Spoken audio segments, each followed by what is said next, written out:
दोस्तों, दुर्गा पूजा नवरात्र पूजा प्रारंभ है। इस पूजा का धार्मिक महत्व बहुत ही अधिक है।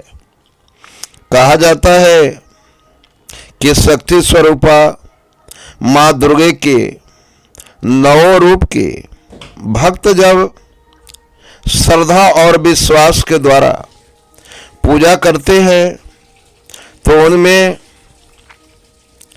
अदम्य साहस, निर्भयता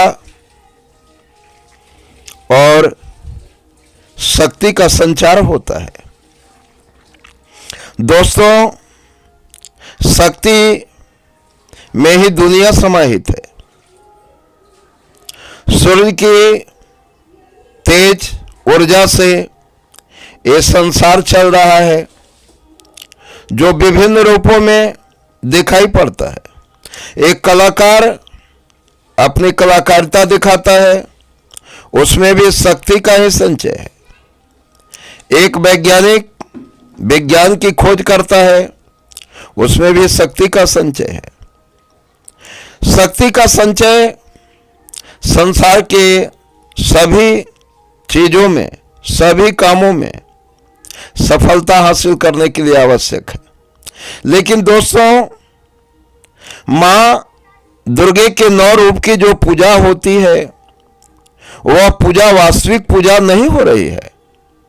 मूर्ति की प्रतिमा बना देना, धूप अगरबत्ती दिखा देना, भजन संगीत सुन लेना या सुना लेना और प्रसाद वितरण कर लेना और मां का विसर्जन कर लेना, बस यही लोगों की आज आस्था और विश्वास रह गई है।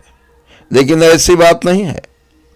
इससे पूजा से लाभ तो प्राप्त होता है, लेकिन आंशिक लाभ प्राप्त होता है। वास्तव में इस 9 दिनों में मात्र स्नान, ध्यान, दान और पुण्य करने का ही समय नहीं है। इस 9 दिनों में मनुष्य को जोगी की तरह योग साधना करनी चाहिए, प्राणायाम करना चाहिए, व्यायाम करना चाहिए और उसे समझना चाहिए कि यह ऊर्जा या शक्ति कहीं दूसरी जगह नहीं है। हर मनुष्य के अंदर में वह शक्ति विद्यमान है। मनुष्य उस शक्ति को लेकर पैदा होता है और वो शक्ति दबी की दबी सोई हुई रह जाती है, और मनुष्य जब मर जाता है तो शक्ति नष्ट हो जाती है, यानी उसका उपयोग नहीं हो पाता है। लेकिन जोगी, संत, महात्मा, बैरागी और तपस्वी साधना करते हैं, जिस साधना के द्वारा कुंडलिनी शक्ति को जगाया जाता है। और कुंडलिनी शक्ति को जगाने के बाद जो हमारे अंदर प्रेम, दया, सहिष्णुता और अच्छाई के गुण हैं, वो उभर कर आते हैं। तो पूजा में अनेकों लाभ हैं, तो अनेकों प्रकार की भ्रांतियां भी हैं। बहुत से जगह लोग बलि प्रथा देते हैं। दोस्तों, बलि बिल्कुल ही नहीं होना चाहिए। समाज में बलि, किसी जीव की हत्या करना पूजा का कभी अंग नहीं बन सकता है। एक बार की बात है, अजात शत्रु नाम के बहुत प्रसिद्ध राजा थे। उनके राज में बहुत उत्पात होने लगा, मारकाट होने लगा, चारों तरफ प्रजा में हाहाकार मच गई। उन्होंने एक औघड़ को बुलाया और उसका कारण पूछा। औघड़ ने कहा, महाराज, आप पूजा करें और उस पूजा में जीवों की बलि दें, जिससे आपके राज्य में खुशहाली उत्पन्न होगी। राजा औघड़ की बात मानकर पूजा की सारी सामग्री इकट्ठा कर पूजा करने जा रहे थे। उसी समय एकाएक महात्मा बुद्ध अर्थात गौतम बुद्ध वहां पर उसी रास्ते से गुजर रहे थे, उपस्थित हुए और उन्होंने सारा कारण जाना। इसके बाद राजा को बुलाकर एक तिनका दिए और कहे, हे राजन, इस तिनके को आप तोड़ डालिए। राजा ने तिनके को तोड़ डाला। अब गौतम बुद्ध ने कहा, हे राजन, जैसे आपने तिनके को तोड़ डाला, जरा इसे जोड़ भी दीजिए। वो राजा बड़ा मुस्कुराए, आश्चर्यचकित भी हुए। कहे महात्मा जी, आप तो महान ज्ञानी हैं, आप जानते हैं कि मैं ही नहीं, संसार की कोई भी व्यक्ति, कोई भी शक्ति इस टूटे हुए तिनके को कभी जोड़ नहीं सकता है।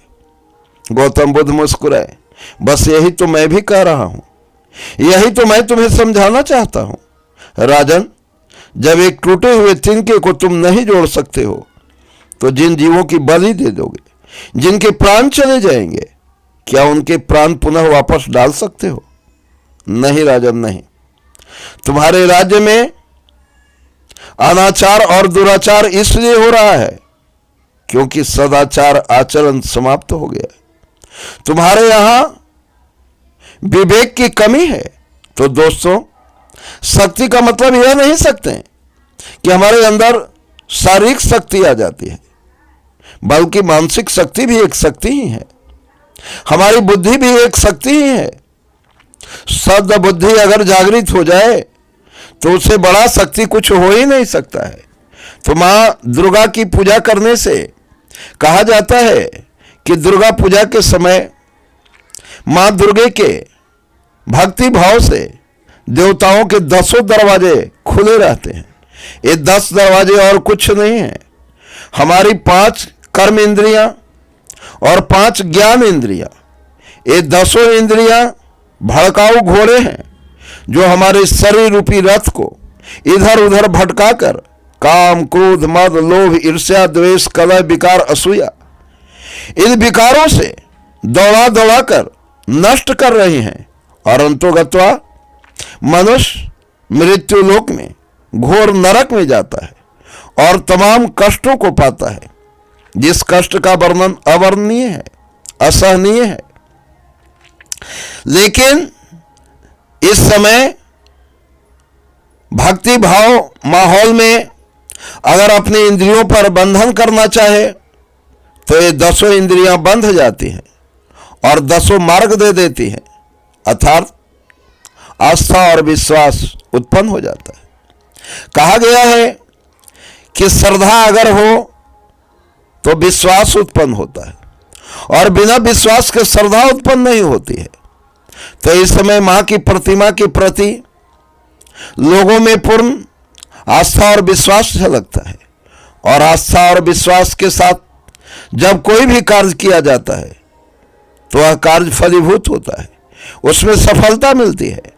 जिस कार्य में आस्था और विश्वास का अभाव होता है वह कार्य फलीभूत नहीं होता है, सफलता सफलता में बदल जाती है। व्यक्ति निराश हो जाता है और निराशा में घिरा हुआ व्यक्ति कुंठित हो जाता है। कुंठा के कारण जितने भी वह कार्य करता है, अविचलता के कारण, मन के भ्रम के कारण, दुविधा के कारण उसके सारे कार्य असफल होते जाते हैं और मानो अंतोगत्वा अपने जीवन लीला को ही समाप्त कर देता है या जीवन से निराश हो जाता है। और निराश व्यक्ति के जीवन जिंदा रहना या मर जाना, दोनों में मात्र सांस चलने और न चलने का ही अंतर आ जाता है, बाकी सारी क्रियाएं मृत व्यक्ति की तरह हो जाती है। हमारे अंदर में आशा का संचार हो, जीवन में स्फुरन हो, जीवन में दया और करुणा का स्रोत समाज तक जाए, हम समाज का भला कर सके, इससे हम शक्ति संचय करें और शक्ति का सही उपयोग कर सके। इससे माँ दुर्गे की पूजा अर्चना करें, लेकिन याद रखें कि साथ में प्राणायाम, योगाभ्यास और ध्यान जरूर लगाएं और साथ में यह भी याद रखें कि हमें बाहरी शक्तियों को मात्र दिखावा रूप में खोजना है। वास्तव में हमारी शक्तियां जो है अंतःकरण में विराजमान है, उस अंतःकरण की शक्ति को पहचानना है, उसे केंद्रित करना है। और यह मानव जीवन बहुत ही छोटा है और इस छोटे से जीवन में उस महान शक्ति को प्राप्त कर ईश्वर की भक्ति भाव को प्राप्त कर लेना है और जीवन को सफल बना लेना है। जय हिंद दोस्तों।